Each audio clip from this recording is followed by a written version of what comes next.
Hi everybody, welcome in, welcome back. I'm Lisa. This is North Star Energy Healing. I'm just coming on here with a little chat and catch up. I have no clue who will watch this, but I just wanted to give you a little update. Hopefully I can get back into the sign readings soon. I did put up elements, the fire, water, earth, air, with cards in for each sign, but they've hardly gotten any views. So like one group was 5, one was 1, one was 8, and one was 3. So this is what I talked about before I took my hiatus, when I put up the videos that I did for each sign. That was mid-October to end of October, and then a different deck for the whole month of November. And I think I still have, like Aries has 0 views. And I do put a lot of work into that. So I'm not sure what, if anything, I'm doing wrong, or I'm not doing that I could be doing. So anywho, TikTok, I have been putting videos up there, short videos. They're typically less than 10 minutes. I've been doing like a tutorial of tarot cards in their meetings using a few different decks. If you're wanting to check that out, my TikTok handle is capital letters NSEH, the numbers 207_tarot, if you'd like to check that out. TikTok is more, I guess, fulfilling, because the minute you put it up, you have like 50 views, and some of my videos have 300 views. So but I like the YouTube platform because I can go more in depth with readings and really talk to you guys about them. So I just really don't know what to do differently to get my videos out there more, because I'm competing with channels that have 1,000 to 900,000 subscribers. It's right, and I know they got there after 5, 6, 7, even 10 years. One of my favorites, Minnow Pond, he's got over almost 1 million subscribers, but he's been on YouTube for 10 years. He's also really good. So anyhow, I'm not sure where I'm going with this YouTube thing yet. I'm looking to, in 2026, have a website so I can book in people for hypnosis sessions, etc., etc. Okay, so enough about that frizzle frazzle. All right, so we had these the full beaver moon, not last night, but no, it was last night, but I couldn't see it because of the clouds. The night before, I could see the moon. It was beautiful. I woke up in the middle of the night, couldn't sleep, and my whole yard was just bathed in moonlight, and it was so beautiful. But the energies of this supermoon will still be around. So I don't know if the full moons and new moons affect your sleep, but they definitely affect mine. On not last night, but the night before, I woke up at what time was it? It was 12:44, and I woke up because I had to go to the bathroom. The joys of being over 50. And I couldn't get back to sleep for like 2 hours. And then I got back to sleep, and then an hour and a half later, my husband's alarm went off, and then I woke up, and then my alarm went off, and I was just so exhausted yesterday. Last night I went to bed at 9 o'clock, and that's unusual. Usually I go to bed or turn off my light between 10 and 10:30, sometimes even 11. So anyhow, I don't know how many of you were affected by that, but it was very sleep-defying for myself. Okay, so today is November 6th. This is a special day because this was my grandmother's birthday. My Grammy Gret, the person in my family that I was absolutely the closest to, the person in my family who loved me very much, my Grammy. So every year I always think of her on November 6th. She's been gone for 31 years. It'll be 31 years, December 18th. So, anyway, thinking about her today. She'll be with me all day. All right, so what's happening? I just took my hiatus to take that class. It was really involved. I mean, so many notes, because of course I'm an A-type overachiever person. So this is my notebook. And I mean, I'm not doing a good job of showing you, but anyway, I had to watch a lot of videos because it was a pre-recorded class. It was live at one time, but now you can take it pre-recorded. It was Crystal Cook. So my first certification was spiritual life coaching. That was a really fun class. I learned a lot about mindset, about trauma bonding, about how childhood traumas affect us in our life. And I'm hopeful that I can help other people with what I've learned. The second part of it was intuitive healing, which I already am certified in quantum Reiki, and have used those gifts as well as the quantum flame method. So that enhanced what I knew. I was really grateful for this class because I learned new ways of thinking about healing. I learned new things, new tools, new techniques. There were a lot of things that came with this class. And then the third part of it was hypnosis. So, and that one was past life and life between lives hypnosis certification. So now I have my Beyond Quantum Hypnosis certification, and then I have this past life and interlife or life between lives hypnosis. And I did learn a lot there. There's a lot of material that you can look, and she gives a lot of extra material. There was actually an extra 1 hour tarot class, which I took, even though I'm doing tarot and practicing it, all the time. I'm very curious, so I looked at, and I did learn something new. I learned about how the cards have timing and how the suits are seasons. And I was like, wow, I never knew that. So it was definitely worth my while to take that time off, to do those classes. Okay, next, what is it? Tomorrow, my husband and I leave for Vermont. Our anniversary is November 11th. We got married 11/11/11 at 11 a.m.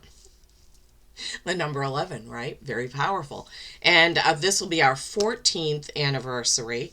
And we've been together a little over 15 years, 15 and a half years or something like that. And we've known each other for 16 and a half years, approximately. So yeah, this is really exciting. We're going to Brownsville, Vermont, which is near Woodstock and Windsor, which are some bigger towns. Brownsville doesn't really have anything in it, but that's okay with us. We're just going to relax. So 4 nights and, 4.5 days, because we'll probably check out and head back to Maine, but on Tuesday.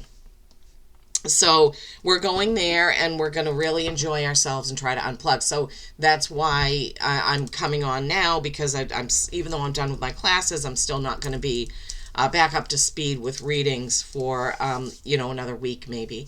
But at least I'll be back before December. So that's happening. What is going on seasonally? Winter. I see 2 ladybugs up there. Ladybugs. Oh my gosh. The ladybugs and the stink bugs that have come in, it's nuts, right? I don't like to kill anything. So on that topic, oh my goodness, about a week ago, so our cat we had to have her put to permanent sleep, and she had to cross over this past June. Her sister, it was 3 years ago. So we had 2 cats. We really didn't see any mice around. We live in Maine, so when it gets cold, the mice are looking for a place to go. All the time growing up, it was a fight to keep the mice out, right? And I hope I'm not grossing anybody out. But at least it's not snakes or scorpions. In my opinion, mice are easier to deal with. So, and there are outdoor cats, there are feral cats, because we abut 5,500 acres, 5,500 acres of protected land. So there's lots of animals, and I think people drop off their cats and kittens out there. I don't know. At some points, we have 12 or 13 cats in our yard in the summertime, just sitting there sunbathing. So anyway, it hasn't been a big problem. But now that we don't have a cat in the house, there's not a cat smell that deters these mice, right? So, about a week ago, we noticed mouse droppings, on the floor, on the counter. I'm sorry if this is grossing you out, but this is real life, right? This is what happens. So I was like, oh my God, do we have any mouse traps? We need to set some traps. So we set a couple traps, and then the mouse went to a totally different part of the house. It's like he knew that we set traps there. Then we got a different type of trap, like the old-fashioned wooden snap traps, and put peanut butter on. He has figured out how to lick off the peanut butter no matter how we put it on there. I looked up videos and it said use a cotton ball, do this, do that. My husband has done all of that, and this mouse has licked off every single bit of peanut butter from every single trap that we have put out. And the other types of traps that are kind of like an enclosing trap, he has avoided and not gone in them. I'm like, what are we doing here? Like these, I don't know if you guys are familiar with the theory about if one animal knows something, the whole species knows it. So I'm like, well, did the former mice that we have trapped or killed have on board that knowledge? So now these other mice have that knowledge. It's so crazy. And I don't like killing anything, but now I'll tell you this story. When I lived in Waterboro, Maine, and I was a single mom and with my son was like, I don't know, 7 maybe. And one night I was sitting there in the living room. He was playing in his room. He's like, Mom, there's a mouse in my room. I'm like, oh, God. I go in. That time, we did have a cat and a dog. And usually they would scare the mice to death and they would have a heart attack. And how do I know this? Because sometimes the dog would be sniffing like at the couch, like under a couch and stuff. We'd look under there and there was a dead mouse under there. But it wasn't in a trap or anything. I'm like, oh, the dog bullied this mouse and scared it to death, so anyway, so Brian says there's a mouse. So I go in, I'm like, oh my God, it's a field mouse. So you can tell the difference because field mice have really long back legs. And I'm like, oh my God, okay, we'll have to trap. I wasn't about to like batter it and kill it in front of my 7-year-old. So I'm like, oh, let me find it something. So I got this plastic container and I managed to get the mouse into the container. But when I was doing it, I hit one of his little legs. So I don't know if I broke its leg. Oh my God, so traumatic. And I was like, all right, we'll take it way out in the woods and let it go. So we lived beside a wooded area. So we walked way, way out into the woods and let it go so it would be free. What do you think happened 2 days later? That same mouse was back in his room. He's like, Mom, the mouse is back. How did I know it was the same mouse? Because one of its little back legs was a little bit crooked. And I was like, oh my God, what are we going to do with this thing? To be honest with you, I don't remember. I know I got it in that plastic container again, and I'm not sure what happened after that. But I knew that, okay, letting it go isn't going to work because it will find its way back in. Oh, so this situation with our mice, or mouse, I think it's only one. So we also, another piece of advice was put 3 traps in a row and put peanut butter in all of them and place them so the mouse would have to walk on one of those traps. We did that. No, he ate all the peanut butter. He's not in there. So the thing that I really hate are those glue traps because they don't kill the mouse on contact. The mouse just kind of gets stuck in the glue and it dies. And I hate it. I hate it. I hate it. But we can't have a mouse in the house chewing through our cupboards and it just, we have to get rid of it. So the glue traps will be getting here today. So we'll be setting them tonight. I hope that we don't have to leave the glue traps here while we're gone for 4 days and then come back and I just have these horrifying. So what happens when the mouse is on the glue trap is we take the whole glue trap and throw it out in the yard near the woods, and then nature takes its course. The crows or, what have you, snakes, I don't know, whatever it is, they come and get the mouse. So to me, just doing that, it's like natural, and I can tell myself that, but whatever. Okay. So trip to Vermont, winter is coming. So with winter, we have dry air, my throat every morning, because we have a wood stove. I do have a vaporizer next to my bed, but the air is so dry. So that's one thing. Winter, getting wood in, getting all that stuff done. Let me know what you guys have to do for winter prep where you are. All right, now I've gone on for 15 minutes.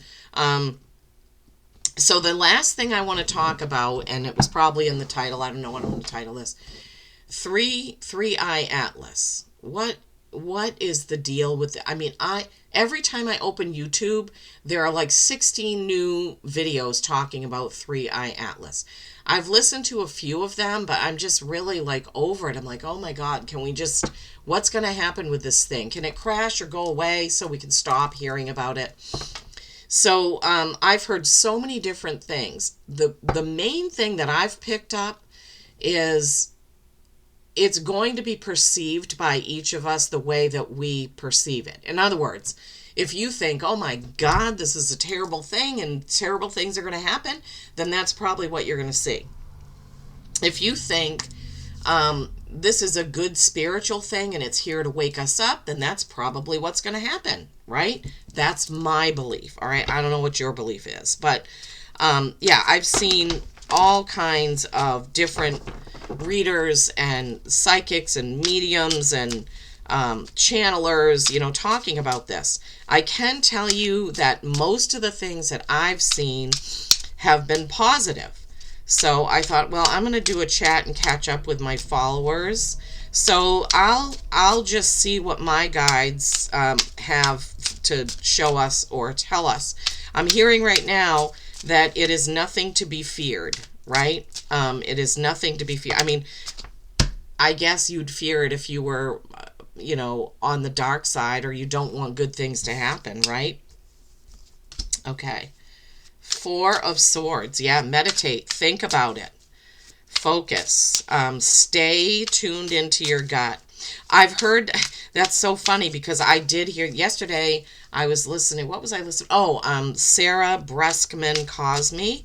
She is a QHHT practitioner, and she had a video where she was talking to one of her clients' higher selves, and they were talking, the whole thing was, not the whole thing, but a lot of it was about the three-eye atlas, and one of the things that she was saying was about, you know, the best way to figure this out is to tune into your own gut during meditation, and you know, you can connect or ask for answers, and we all can do that, right? It's just like all healing is self-healing. When I am doing a healing or a hypnosis on somebody, I am leading them into a place where they can get information themselves. I'm not doing it, right? My guides aren't doing it. My guides are assisting me with the induction and getting the client to where they can answer questions or tune into their higher self.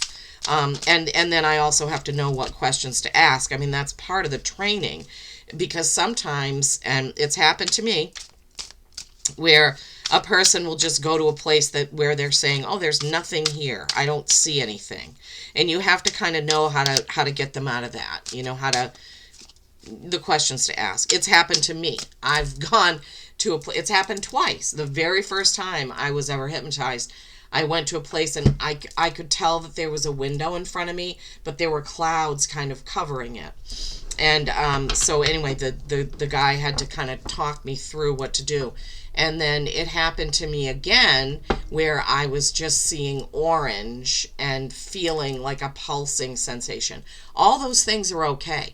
It's maybe I was getting an upgrade, maybe my chakras were getting tuned, you know, who knows. But it's okay when those things happen. It's nothing to be worried about, because your higher self, our higher selves, know what is the best thing to happen for a person at the time when they go for a healing or a hypnosis session. I mean, hypnosis sessions are meant to heal. That's why we do them, right? Wow, I got that all over my face. I'm still drinking coffee. I drink iced coffee all year. I love iced coffee. Okay. So what I'm going to do now is pause this, and I'm going to show you the cards that came out as I was focusing on Three-Eye Atlas and what the message might be for right now today, because who knows what it will be tomorrow or a month from now, right? So let me pause the camera and change the angle for you. Okay, here we are. So now we can see the cards, or you can. I could see them. I haven't looked at any of the cards. I just shuffled them, let them fly out, and then I put them up here. So I did tell you that the first card was the Four of Swords. Oh, my camera has been having so many problems focusing. The Four of Swords. Swords are communication, thoughts, conversations. Oh, this is my Forest Tarot, by the way. So he is lying there, his thoughts right above him. He looks like he could be meditating, right? With his feet there on the tree. That's a beautiful scene. There are, if you can see, these lit up dragonflies all around him. So as I said, when it comes to Three Eye Atlas, you need to tune into your gut and meditate and connect if you want to connect. You don't have to, but if you're interested, and if you want to see if there's a message for you from Three Eye Atlas, that would be the way to do it. What's the next card? The Hierophant. This is wisdom, knowledge, tradition, right? He looks almost like a pope or some sort of priest. There's a cross above his head. The Hierophant is Taurus energy, but my guides are saying don't pay attention. That doesn't have anything to do with this message. So the Hierophant, wisdom.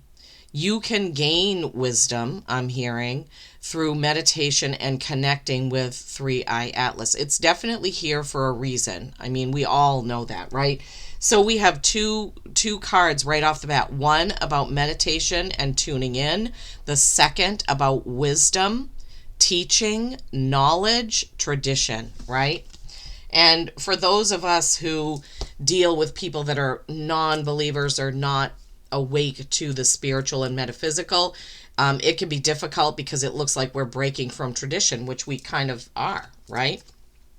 Then we have another four.